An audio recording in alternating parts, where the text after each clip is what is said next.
The White Goddess, A Historical Grammar of Poetic Myth is a book-length essay on the nature of poetic myth-making by author and poet Robert Graves. First published in 1948, the book is based on earlier articles published in Wales Magazine. Corrected, revised and enlarged editions appeared in 1948, 1952 and 1961. The White Goddess represents an approach to the study of mythology from a decidedly creative and idiosyncratic perspective. Graves proposes the existence of a European deity, the White Goddess of birth, love and death, much similar to the Mother Goddess, inspired and represented by the phases of the moon, who lies behind the faces of the diverse goddesses of various European and pagan mythologies. Graves argues that true, or pure, poetry is inextricably linked with the ancient cult ritual of his proposed White Goddess and of her son. Many of the book's themes are also explored in a fictional form, through his depiction of a future society dominated by great goddess religion in the 1949 novel 7 Days in New Crete. History. Graves first read the book under the title of The Roebuck in the Thicket in a 3-week period during January 1944, only a month after finishing The Golden Fleece. He then left the book to focus on King Jesus, a historical novel about the life of Jesus. Returning to The Roebuck in the Thicket, he renamed it The Threefold Muse before finishing it and retitling it as The White Goddess. In January 1946 he sent it to the publishers, and in May 1948 it was published in the UK, and in June 1948 in the US, as The White Goddess, A Historical Grammar of Poetic Myth.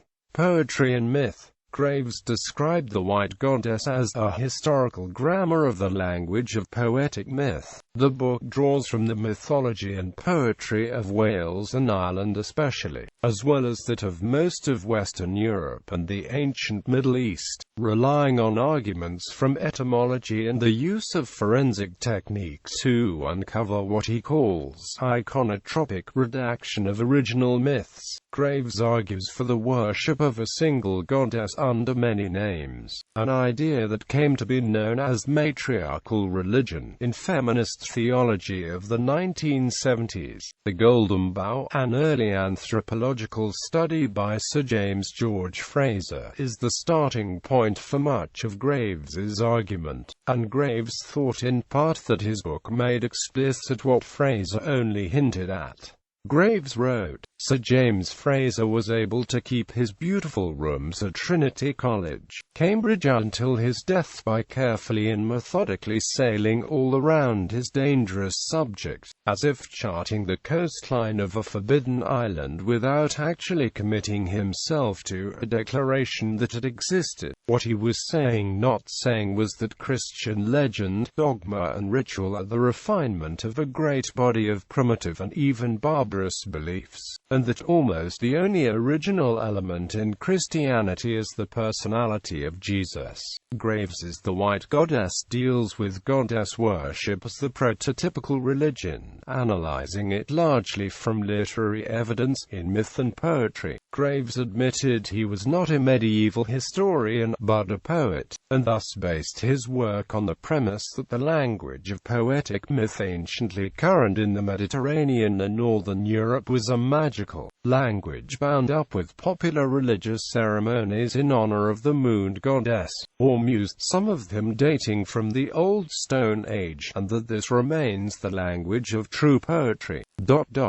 Graves concluded, in the second and expanded edition, that the male-dominant monotheistic god of Judaism and its successors were the cause of the White Goddess's downfall, and thus the source of much of the modern world's woe. He describes woman as occupying a higher echelon than mere poet, that of the muse herself. He adds, this is not to say that a woman should refrain from writing poems, only that she should write as a woman, not as an honorary man. Quote, He seems particularly bothered by the spectre of women's writing reflecting male-dominated poetic conventions. Graves derived some of his ideas from poetic inspiration and a process of analeptic thought, which is a term he used for throwing one's mind back in time and receiving impressions. Visual iconography was also important to Graves's conception. Graves created a methodology for reading images he called iconography. To practice this methodology, one is required to reduce speech into its original images and rhythms, and then to combine these on several simultaneous levels of thought. By applying this methodology, Graves decoded a woodcut of the Judgment of Paris as depicting a singular triple goddess rather than the traditional Hera, Athena and Aphrodite of the narrative the image illustrates. Celtic tree calendar. Graves also argues that the names of the Ogham letters in the alphabet used in parts of Gaelic Ireland and Britain contained a calendar that contained the key to an ancient liturgy involving the human sacrifice of a sacred king, and, further, that these letter names concealed lines of ancient Greek hexameter describing the goddess. Graves' tree calendar has no relation to any historical Celtic calendar. His interpretations rather rely on the book Ogygia by the 17th-century bard Roderick O'Flaherty. Criticism. The White Goddess has been seen as a poetic work where Graves gives his notion of man's subjection to women in love and anthropological grandeur, and further mythologizes all women in general into a three-faced moon goddess model. Graves's value as a poet aside, flaws in his scholarship such as poor philology, use of inadequate texts and outdated archaeology have been criticized. Some scholars, particularly archaeologists, historians and folklorists, have rejected the work, which T.S. Eliot called a prodigious, monstrous, stupefying, indescribable book, and Graves himself was disappointed that his work was loudly ignored by many Celtic scholars. However, the White Goddess was accepted as history by many non-scholarly readers. According to Ronald Hutton, the book remains a major source of confusion about the ancient Celts and influences many unscholarly views of Celtic paganism. Hilda Ellis Davidson criticized Graves as having misled many innocent readers with his eloquent but deceptive statements about a nebulous goddess in early Celtic literature, and stated that he was no authority on the subject matter he presented. While Graves made the association between goddesses and the moon appear natural, it was not so to the Celts or some other ancient peoples. In response to critics, Graves accused literary scholars of being psychologically incapable of interpreting myth or too concerned with maintaining the perquisites to go against the majority view. Some neo-pagans have been bemused and upset by the scholarly criticism that the White Goddess has received in recent years, while others have appreciated its poetic insight but never accepted it as a work of historical veracity. Likewise, a few scholars find some value in Graves' ideas. Michael W. Farrand, though quoting earlier criticisms, rebutted Graves's theories and conclusions, outlandish as they seem to his contemporaries, were the result of careful observation.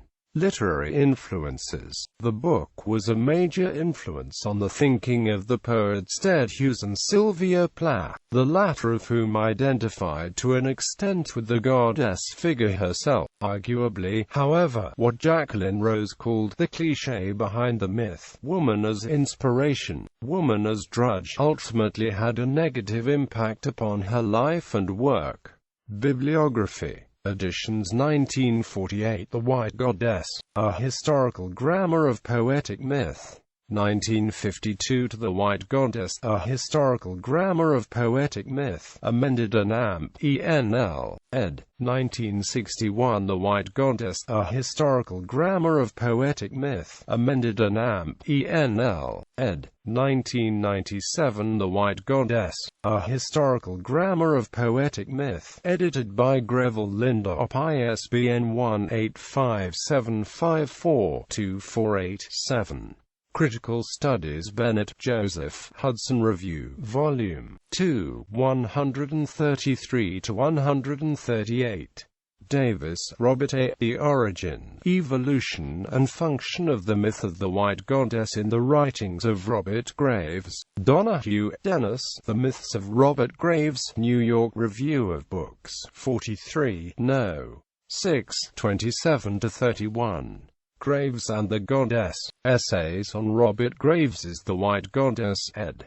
by Ian Fieler and Greville Lindop, ISBN 1-57591-0551. Graves, Richard Perceval, Robert Graves and the White Goddess, 194085, ISBN 0297815342. Kirkham, M. C. Incertitude and the White Goddess, Essays in Criticism, 16, 57–72. Lindop, Greville, A Crazy Book. Robert Graves and the White Goddess, PN Review, 24, No. 1, 27–29. Musgrave, Sydney, The Ancestry of the White Goddess. Smeds, John, Statement and Story, Robert Graves's Myth-Making. Vickery, John B. Robert Graves and the White Goddess. Vogel, Amber, Not Elizabeth to His Rally. Laura Riding, Robert Graves, and Origins of the White Goddess, in Literary Couplings. Writing Couples, Collaborators, and the Construction of Authorship, ed. by Marjorie Stone and Judith Thompson, pp.